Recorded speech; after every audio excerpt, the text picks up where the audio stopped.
Moikka ja terve Japanista. Tänään on 18.3. Mä tulin tänne Japaniin ennen kuin Suomessa sanottiin, että ulkomaille matkustamista tulisi välttää. Mä vedin täällä yhden työmatkan, eli ryhmän kanssa mentiin Tokiosta Kiotoon, käytiin Hiroshimassa ja ryhmä on turvallisesti nyt lähtenyt sitten Suomeen. Mulla piti tulla huomenna itse asiassa uusi ryhmä tänne, mutta tämän tilanteen johdosta nämä on nyt kaikki matkat peruttu tältä kuulta ja ensi kuulta mun osalta. Piti tulla itse asiassa kolmaskin ryhmä vielä tossa, mutta no täällä nyt sitten ollaan.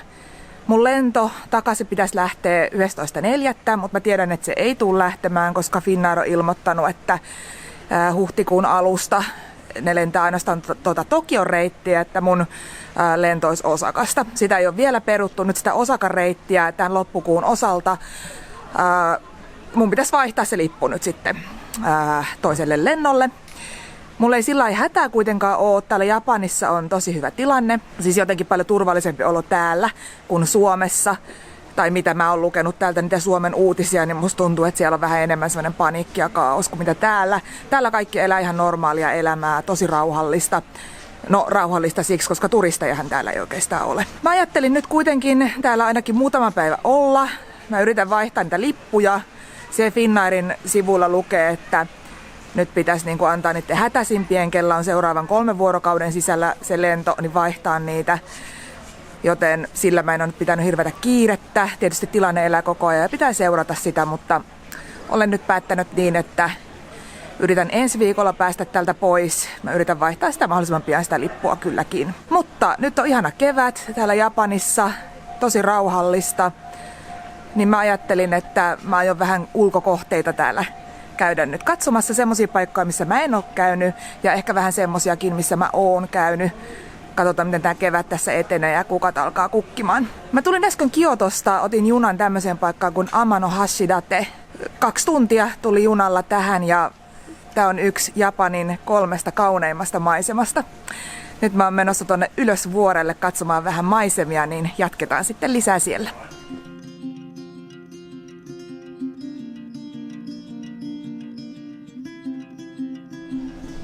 Tässä sai valita, että meneekö tänne ylös monoraililla vai tämmöisellä tuolihissillä. Mä tulin nyt sitten tuolihissillä. Tää on siis tuoli. Tässä ei ole mitään kaidetta tai muuta. Siis semmoista turvakaidetta, mutta tää nyt menee tosi matalalla, että kaipa tää ihan turvallinen on, mutta maisemat rupeaa avautua tuolla taustalla. Aivan ihana ilma, siis ihan kevätpäivä. Mulla on vähän liikaa vaatetta päällä kyllä nytten, että varmaan en mä tiedä 15 ja siitä ylöspäin varmaan tällä hetkellä. Ihanaa.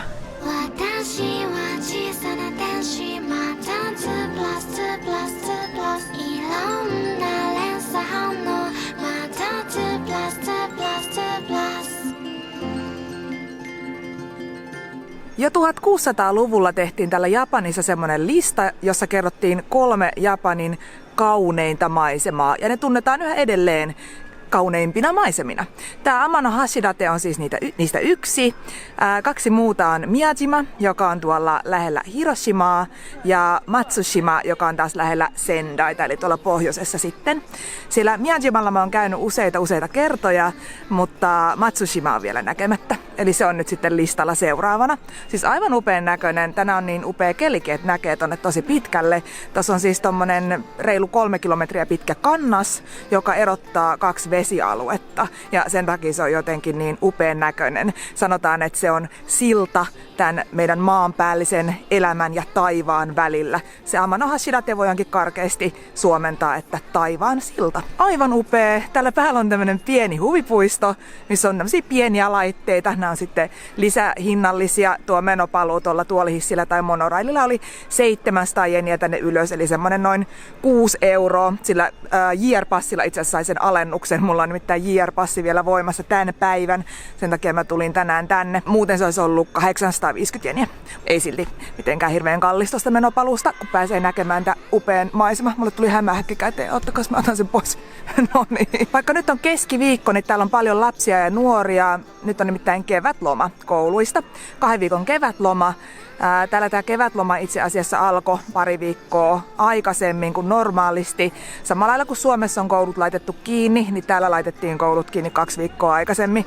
Että vaikka tuossa aikaisemmin sanoin, että normaalisti sinänsä ihmiset liikkuu, niin tosiaan ne koulut oli kiinni ja tapahtumia on peruttu ja tällä tavalla, että näitä varotoimia on toki tehty, mutta täällä ehkä se pahin paniikki sinänsä on ollut jo vähän aikaisemmin kuin Suomessa, että vessapaperit loppu täälläkin. Mutta tämmöiset ulkokohteet on toki täällä auki tänäkin päivänä ja ehkä sen takia täällä jonkin verran on japanilaisia. Ihana paikkahan tää tämmöisenä ihanana päivänä on.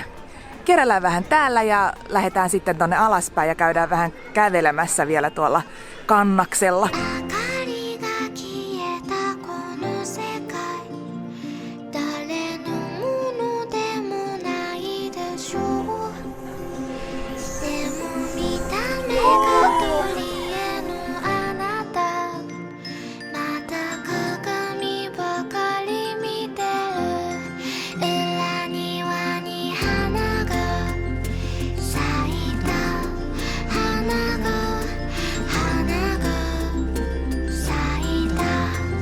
Ai vitsi, tää mäntymetsikkokin on kyllä näyttävä. Täällä on ihanan rauhallista täälläkin. Tääkin on ilmeisesti yksi parhaita paikkoja Japanissa nähdä näin paljon näitä mäntyjä. Eli tää jatkuu ihan sen reilut 3 kilsaa tonne toiseen päähän. Aivan mieletöntä. Mä ehkä kestän, täällä on söpöjä pyhäkköjä myös. Ja tuossa toisella puolella on tommoista hiekkarantaa, miten tuolta ylältä näkyy. Niin se toinen puolihan on tommoista hiekkaa. Tää toinen puoli on taas sitten tällä tavalla tää mäntyä. Niin se oli kans ihana toi ranta. Siellä tuuli tosi paljon vaan, oli jopa vähän kylmä. Heti kun tuli tähän toiselle puolelle, siis 20 metriä ton metsikon läpi, ei tule yhtään. Tosi tyyntä ja laineet vaan liplattaa. Tuossa aikaisemmin muuten sanoin, että mulla on se JR-passi, niin mä tulin tänne, mutta kannattaa ottaa huomioon, että toi on vaan puoleen väliin JR-passin kattavaa rautatietä, nimittäin se vaihtuu sitten yksityiseksi rautatieksi, joten sieltä tulee kyllä niin kuin muutamia suoria junia Kiotosta tänne, mutta sit sun pitää maksaa siellä junassa ekstra lippu siinä puolessa välissä. Ne kyllä kuuluttaa siellä sitten englanniksi, ettei se mitenkään sillä hankalaa ole. Se oli sitten 1500 jeniä siitä puolesta välistä tänne. Sitten on myös junia, mitä voi vaihtaa. Et kun mä menen takaisinpäin, niin mä ajattelin mennä sillain aikataulullisista syistä, että mä vaihan sitten tästä yksityisestä firmasta siihen JR-firmaan tuossa puolessa välissä. Et onnistuu niinkin, mutta näitä junia ei ihan koko aikaa mene, jos tuolla JR-passilla haluaa mennä. Eli aikataulut kannattaa katsoa kyllä. Mä en ehkä ihan tonne toiseen päähän nyt kävele. Tässä olisi pyöriäkin voinut vuokrata. Mutta mä ajattelin, että mä ihan vaan kävelen nyt hetken aikaa, katon vähän fiilistelen ja lähden takaisinpäin. Niin katsotaan, että kävisikö tuossa vielä jossain kahvilassa tai muuta ennen kuin lähtee sitten takaisinpäin.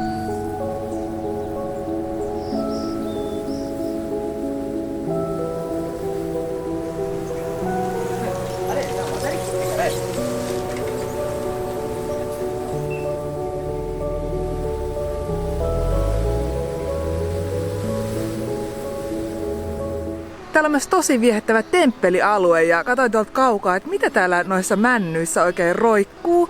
Niin niissä roikkuu tommosia pieniä viuhkoja, jotka on itse asiassa ennustuksia, eli omikuji japaniksi.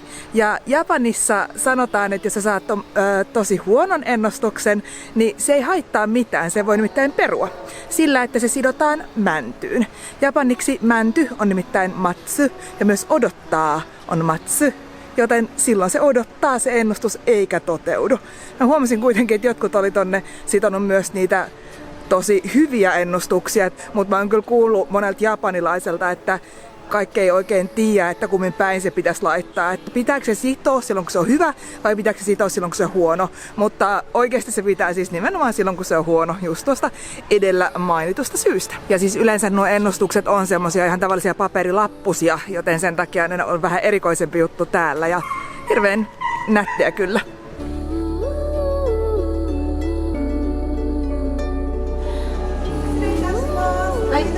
Arigato. Arigato. Tuli vielä salaatit tähän. Tilasin siis tämmösen juustoleivän tämmöisestä söpöstä kahvilasta, joka löytyi tästä ihan läheltä tätä temppeliä ja näitä muitakin nähtävyyksiä. Mitä tässä nyt on? Tää on aika pieni paikka, tää Amano Hashidate kaiken kaikkiaan. Hyvän näköinen juustoleipä. Tässä on muutamia kahviloita, muutamia ravintoloita, japanilaistyyppistä, länsimaalaistyyppistä. Ja näyttää olevan tällä iltapäivälläkin auki. Kello on nytten 3:30. Sitten maistellaan. Japanilaisessa ruokareportissa pitäisi varmaan koko ajan nyt kehua, että hyvää. Japanilaiset aina kun laittaa ruokaa suuhun, niin sanoo vaan, että sairaan hyvä. Ja siis tää on sairaan hyvä. Ehkä suomalaisessa ruokaraportissa ei ole ihan niin iso eleisiä, mutta erittäin hyvä leipä ja tosiaan salaatti tuli tähän ja tee kylkeen. Mä oon miettinyt sitä, että minkä takia täällä Japanissa näitä sairastuneita suhteessa väkilukuun ei ole niin paljon, eikä tää tilanne ole niinku riistäytynyt käsistä samalla tavalla kuin mitä tällä hetkellä monessa muussa maassa. Mutta täällä esimerkiksi jos oot kipeänä, niin se otetaan sillä tavalla huomioon, että jos tuntuu, että sulla on flunssa, niin sä käytät sitä hengityssuojaa niin kuin ihan lähtökohtaisesti. Et ehkä se voi olla yksi syy, että ei ole sitten tullut niitä, että ollaan pärskitty muita päin. Täällä ei myöskään kätellä, täällä kumarretaan, voisiko se olla myöskin yksi syy. Mä itse muistan silloin, kun mä opiskelin tuolla Fukuokassa, olin yliopistossa vaihdossa ja mä olin jotenkin tosi kipeä. Niin kipeä, että mä sitten päätin mennä lääkärille ja lääkäri sitten teki testin. Se työnsi semmoisen valtavan pitkän pumpulipuikon syvälle mun nenään, mikä oli tosi innoittavaa. Mutta sitten noin 15 minuutin päästä hän sanoi, että okei, sulla on B-influenssa. Mitä se nyt sitten tarkoittaakaan, mutta näin hän sanoi. Ja hän sanoi mulle, että sun pitää käyttää nyt sitä hengityssuojaa, mennä välittömästi kotiin ja olla kotona 5 päivää. Et 5 päivää ei saa lähteä minnekään. Ja jos johonkin pitäisi lähteä, niin se hengityssuoja pitäisi laittaa naamaan. Mä kävin sitten vielä kotimatkalla hakemassa lääkkeitä, mitä hän mulle määräsi. Menin siihen läheiseen apteekkiin ja apteekissa, kun ne näki sen mun reseptin, ne oli sillä, että okei, sä menet tonne karanteenihuoneeseen ja me kerätään sulle nämä lääkkeet ja hoidetaan sitten tää homma loppuun. Eli tämmöiset flunssat, influenssat otetaan lähtökohtaisesti vakavasti täällä, joten se on varmaan yksi syy. Tänä päivänä kyllä huomaa, että noita hengityssuojia käytetään enemmän täällä kuin normaalisti, vaikka niitä normaalistikin näkyy. Toki keväällä osa käyttää myös allergian takia, eli ne suojaa sitten noilta siitepölyltä, ainakin niin ne täällä sanoo. Ja asiakaspalvelijat käyttää lähes poikkeuksetta noita hengityssuojia, että monessa työpaikassa on tullut ihan semmoinen niin kuin sääntö, että kaikkien pitäisi käyttää. Mutta olen huomannut, että joitain ravintoloita, joitain kahviloita on semmoisia pienempiä, missä ei ole niitä käytetty. Mullakin noita hengityssuojia on mukana. Mulla on muutama, mitä mulla on ollut aina laukussa, mitä mä oon täältä Japanista ostanut ja muutama sitten Suomesta ostettu.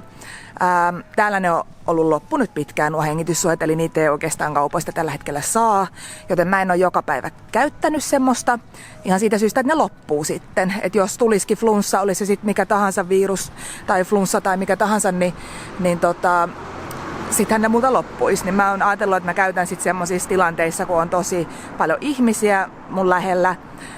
Tai sitten, että jos mulla nyt jotain tulisi, niin mä laitan sitten ihan sen takia, että se on kohteliasta, oli kyseessä sitten mikä tahansa tauti siinä mielessä. Ja sitten kun mä tuun kotiin, niin kyllä mä aion sitten lentokoneessa käyttää tai tuossa matkustaessa ylipäätään, kun tuun sitten sinne Suomeen, niin ehdottomasti. Suomeen mä oon tulossa. Se, että milloin mä tuun, se jää nähtäväksi. Se voi olla huomenna, se voi olla ensi viikolla, se voi olla pahimmassa tapauksessa muutaman kuukauden päästä. Mutta mä nyt toivon, että se olisi kuitenkin tuossa ensi viikolla. Mä yritän kaikkeni, että se onnistuisi niin. Ja sitten kun mä lopulta täältä Suomeen pääsen, niin olen totta kai sen 14 vuorokautta karanteenissa, niin kuin on ohjeistettu. Ja jokaisen ulkomailta palaavan näin kannattaa tehdä. Omalla kohdallani se ei ole missään nimessä haastavaa, koska mun kevään työt lähti tosta noin. Ja sille ei voi mitään. Totta kai se harmittaa, että mulla ei ole nyt töitä.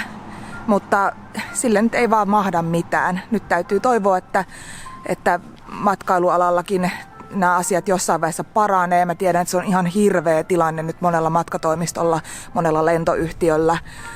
Ei tiedä yhtään, mihin saakka tämä kestää. Joten tosi innoittava tilanne. Totta kai monella muullakin alalla ihan sama tilanne ja talous kärsii kaikkialla maailmassa. Mutta kyllä mä toivon, kyllä mä uskon, että tämä tilanne paranee pian. Ja myös matkailuala nousee uudelleen. Sillä välin kun mä täällä Japanissa nyt olen, niin mä aion kuvailla videoita tässä aion käydä esimerkiksi puutarhoissa, jossa on mukava väljää ja ihanaa näin kevään aikaan. Mulla on sitten aikaa siellä viimeistään siellä kotikaranteenissa näitä videoita sitten editoida. Muista siis tilata meidän kanava, jos et vielä ole tilannut, nimittäin joka sunnuntai tulee jatkossakin matkailuvideoita. Täältä Japanista nyt muutamia ja katsotaan sitten, että mitä seuraavaksi. Kiitos kun katsoit videon. Me nähdään taas ensi kerralla. Moikka!